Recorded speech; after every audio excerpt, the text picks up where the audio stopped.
ഞാൻ പഠിച്ച സമയത്ത് എനിക്ക് പറഞ്ഞു തരാൻ ആരുമില്ലായിരുന്നു. ഡിപ്ലോമ 2 വർഷത്തെ ലാബ് ടെക്നീഷ്യൻ കോഴ്സ്.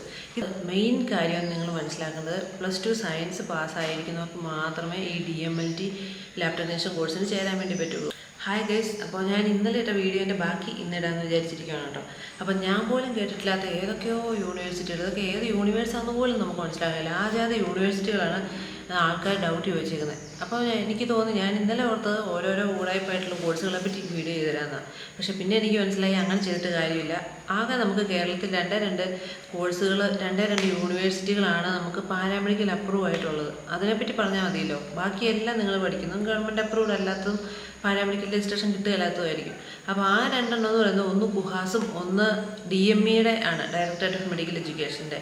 അപ്പോൾ നിങ്ങളുടെ ഈ പൈസ കുറവാണ്, സമയം കുറവാണ്, നിങ്ങൾക്ക് പെട്ടെന്ന് ജോലിയാണ് വേണ്ടത് എങ്കിൽ നിങ്ങൾ ഡിപ്ലോമ 2 വർഷത്തെയാണ് പഠിക്കാൻ ഉദ്ദേശിക്കുന്നതെങ്കിൽ അത് DME DMLT മാത്രമേ പഠിക്കാവുള്ളൂ. അതായത് ഡയറക്ടറേറ്റ് ഓഫ് മെഡിക്കൽ എഡ്യൂക്കേഷൻ. അത് ഗവൺമെൻറ്റിൻ്റെ ഡയറക്റ്റ് സർട്ടിഫിക്കറ്റാണ്.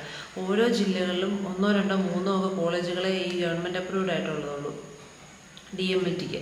ഇന്ന് ഞാൻ DMLTയെ കുറിച്ചാണ് കേട്ടോ പറയുന്നത്. ഡിപ്ലോമ 2 വർഷത്തെ ലാബ് ടെക്നീഷ്യൻ കോഴ്സ്. ഇത് പഠിച്ചിട്ടുണ്ടെങ്കിൽ നിങ്ങൾക്ക് പാരാമെഡിക്കൽ രജിസ്ട്രേഷൻ ഉണ്ട്, നിങ്ങൾക്ക് ഗവൺമെൻറ് ജോലി ചെയ്യാൻ പറ്റും, എംപ്ലോയ്മെൻറ്റ് രജിസ്റ്റർ ചെയ്യാനും പറ്റും, പുറത്ത് പോകാനും ഒക്കെ പറ്റും. പുറത്ത് പോകാൻ ഇനി വരുന്ന കാലത്ത് BSc ആണ് വേണ്ടതെങ്കിൽ പോലും അത്യാവശ്യം പുറത്ത് പോകാനൊക്കെ ഈ പാരാമെഡിക്കൽ രജിസ്ട്രേഷൻ ഉള്ളതുകൊണ്ട് നമുക്ക് പറ്റും എന്നുള്ളതാണ്. പിന്നെ ഇതിനെപ്പറ്റി പറയാനുള്ളത്, മെയിൻ കാര്യം നിങ്ങൾ മനസ്സിലാക്കേണ്ടത് +2 സയൻസ് പാസ്സായിരിക്കുന്നവർക്ക് മാത്രമേ ഈ DMLT ലാബ് ടെക്നീഷ്യൻ കോഴ്സിന് ചേരാൻ വേണ്ടി പറ്റുള്ളൂ. +2 ഫെയിലായിട്ടുള്ളവർ, കൊമേഴ്സ് പഠിച്ചേക്കുന്നവർ, ഹ്യൂമാനിറ്റീസ് പഠിച്ചേക്കുന്നവർ, 10ാം ക്ലാസ് ഫെയില്, 10ാം ക്ലാസ് പാസ്, ഇങ്ങനെയുള്ള എല്ലാവർക്കും പോയി ചേരാൻ പറ്റുന്ന ഒരു കോഴ്സാണെങ്കിൽ അപ്പം തന്നെ നിങ്ങൾ മനസ്സിലാക്കണം ആ കോഴ്സ് ഗവൺമെൻറ് അപ്രൂവ്ഡ് അല്ല, അതിന് പാരാമെഡിക്കൽ രജിസ്ട്രേഷൻ ഇല്ല എന്നുള്ളത് നിങ്ങൾ അപ്പോഴേ മനസ്സിലാക്കണം. ഇന്ന് ഞാൻ പറയാൻ ഉദ്ദേശിക്കുന്നത് DMLTയെ കുറിച്ചാണ്. DMLTക്ക് നിങ്ങൾ ഡിപ്ലോമ ലാബ് ടെക്നീഷ്യൻ കോഴ്സിന് ചേരുന്നുണ്ടെങ്കിൽ അത് DME മാത്രമേ കേരളത്തിൽ പാരാമെഡിക്കൽ രജിസ്ട്രേഷൻ കിട്ടുന്നതും ഗവൺമെൻറ് അപ്രൂവ്ഡ് ആയിട്ടുള്ളതും ഒരു കോഴ്സുള്ളൂ. നിങ്ങൾ വേറെ ഒന്നിനെക്കുറിച്ചും ഡൗട്ട് ചോദിക്കേണ്ട കാര്യമേ ഇല്ല. കാരണം ഈ ഒരൊറ്റ കോഴ്സ് ഡിപ്ലോമ നമ്മുടെ കേരളത്തിൽ ഉള്ളൂ. പിന്നെ BSc-MLTക്ക് കുഹാസ് എന്ന് പറഞ്ഞിട്ടുള്ള യൂണിവേഴ്സിറ്റിയാണ്, അതും ഗവൺമെൻറ്റിൻ്റെയാണ്. ഈ 2 BSc-MLTയുടെ കുഹാസും ഡിപ്ലോമയുടെ DME, ഈ 2 കാര്യം നിങ്ങൾ ഓർത്ത് വെക്കുക. നിങ്ങൾ ലാബ് ടെക്നീഷ്യൻ കോഴ്സ് പഠിക്കാൻ പോകുന്നുണ്ടെങ്കിൽ ഇത് ശ്രദ്ധിക്കുക. വേറെ ആരെങ്കിലും ചെന്ന് വേറെ ഏതെങ്കിലും ഉടായ്പ കോഴ്സുകൾ വീഴാൻ പോകുന്നുണ്ടെങ്കിൽ പറഞ്ഞു കൊടുക്കുക, മനസ്സിലാക്കുക. പിന്നെ കുറേ പേര് അയച്ചേക്കുന്ന ചോദ്യം എന്താണെന്ന് ചോദിച്ചിട്ടുണ്ടെങ്കിൽ, എങ്ങനെയാണ് lab technician course government approved ആണെന്ന് അറിയുക, എങ്ങനെയാണ് ഗവൺമെൻറ് അപ്രൂവ്ഡ് കോഴ്സുകൾക്ക് അപ്ലൈ ചെയ്യുക. അതിന് +2 നമ്മുടെ റിസൾട്ട് വരുന്ന ആ ഒരു സമയമുണ്ടല്ലോ, ആ സമയത്ത് ന്യൂസ് പേപ്പറിൽ വരും DME അപ്രൂവ്ഡ് MLT കോഴ്സുകളിലേക്ക് അപേക്ഷ ക്ഷണിക്കുന്നു എന്ന് പറഞ്ഞിട്ട്. അക്ഷയ സെൻറ്ററിൽ പോയിട്ടുണ്ടെങ്കിൽ LBS വഴി അതൊരു അപേക്ഷ വെക്കേണ്ട ഒരു സൈറ്റാണ്. ആ സൈറ്റിൽ കൂടെ നമ്മൾ അപേക്ഷ വെച്ച് കഴിയുമ്പോൾ നമുക്ക് നമ്മുടെ മാർക്കിനനുസരിച്ചുള്ള കോഴ്സുകൾ, ഏത് പാരാമെഡിക്കൽ കോഴ്സാണ് പഠിക്കാൻ പറ്റുന്നതെന്നുള്ളത് അറിയാൻ പറ്റും. അങ്ങനെ നമുക്ക് അക്ഷയയിൽ നിന്ന് അത് ചെയ്യാൻ വേണ്ടി പറ്റും. നിങ്ങൾ ചെയ്യേണ്ട കാര്യം എന്താണെന്ന് ചോദിച്ചിട്ടുണ്ടെങ്കിൽ, ഫോണിലൊന്ന് സെർച്ച് ചെയ്യുക DME അപ്രൂവ്ഡ് MLT കോഴ്സ് ഏത് ഡിസ്ട്രിക്റ്റാണ്, ആ ഡിസ്ട്രിക്റ്റ് സെർച്ച് ചെയ്യുക. ഇന്നത്തെ കാലത്ത് നമുക്കിതെല്ലാം ഫോണിൽ അറിയാൻ വേണ്ടി പറ്റും.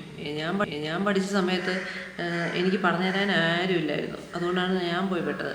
പക്ഷേ ഇന്നത്തെ കാലത്ത് അങ്ങനെയല്ല. പറഞ്ഞു തരാൻ നമുക്ക് ChatGPT ചോദിച്ചാൽ പോലും പറഞ്ഞു തരും. പക്ഷേ എന്നിട്ടും ആൾക്കാർ പോയി പെടുകയാണ്. അപ്പോൾ നിങ്ങൾ ശ്രദ്ധിക്കേണ്ട കാര്യം, ഒരു ജില്ലയിലോ 1, 2 കൂടിപ്പോയ 3 ഒക്കെ കോളേജുകളെ ഗവൺമെൻറ് അപ്രൂവ്ഡ് ആയിട്ടുള്ള ഈ DME DMLT പഠിപ്പിക്കുന്നുള്ളൂ. ബാക്കി എല്ലാം ഊഴായ്പാണ്. ഇപ്പം ഞാൻ ഇടുക്കിയിലുള്ളതിൽ എനിക്കറിയാവുന്നത് സെൻറ്റ് ജോൺസ് ഹോസ്പിറ്റൽ കട്ടപ്പനയും ഒരു LSR എന്ന് പറയുന്നൊരു ഹോസ്പിറ്റൽ തൊടുപുഴ ഉള്ളതെന്ന് തോന്നുന്നു. ആ 2 കോളേജുകളെ DME ഗവൺമെൻറ് അപ്രൂവ്ഡ് പാരാമെഡിക്കൽ പഠിപ്പിക്കുന്നുള്ളൂ. ബാക്കി 10,000 കോളേജുകൾ ഇടുക്കിയിലൊക്കെ നടക്കുന്നുണ്ട്. ഇടുക്കി മാത്രമല്ല, എല്ലാ ജില്ലകളിലും. അത് ഫുള്ള് ഗവൺമെൻറ് അപ്രൂവ്ഡ് അല്ല, ഒരു വാല്യൂ ഇല്ല, ഒരിടത്തും പോകാനും പറ്റില്ല, പഠിച്ചു കഴിഞ്ഞാൽ നല്ല ജോലിയൊന്നും കിട്ടാൻ സാധ്യതയില്ലാത്ത കോഴ്സുകളാണ്. MLT പഠിക്കാൻ പോകുന്ന ആരെങ്കിലും ഉണ്ടെങ്കിൽ ഇത് പറഞ്ഞു കൊടുക്കുക. ജസ്റ്റ് ഇപ്പോൾ എൻ്റെ വീഡിയോ കാണണമെന്നില്ല, ജസ്റ്റ് ഗൂഗിളിൽ സെർച്ച് ചെയ്ത് നോക്കിയിട്ടെങ്കിലും ഗവൺമെൻറ് അപ്രൂവ്ഡ് ആണോ നോക്കിയിട്ട് പോവുക. നമ്മൾ പഠിക്കാൻ ചെല്ലുന്ന എല്ലാ ഉടായ്പ കോളേജുകളിലും അവർ ഇത് ഗവൺമെൻറ് അപ്രൂവ്ഡ് ആണ്, നല്ല അടിപൊളി കോഴ്സാണെന്ന് പറഞ്ഞിട്ട് നമ്മളെ ചേർക്കുള്ളൂ. അപ്പോൾ നമ്മൾ ശ്രദ്ധിക്കാനുള്ളത് നമ്മൾ ശ്രദ്ധിക്കുക. വേറെ ഒരു വഴിയില്ല. DME DMLT മാത്രം പോയി പഠിക്കുക. ബൈ.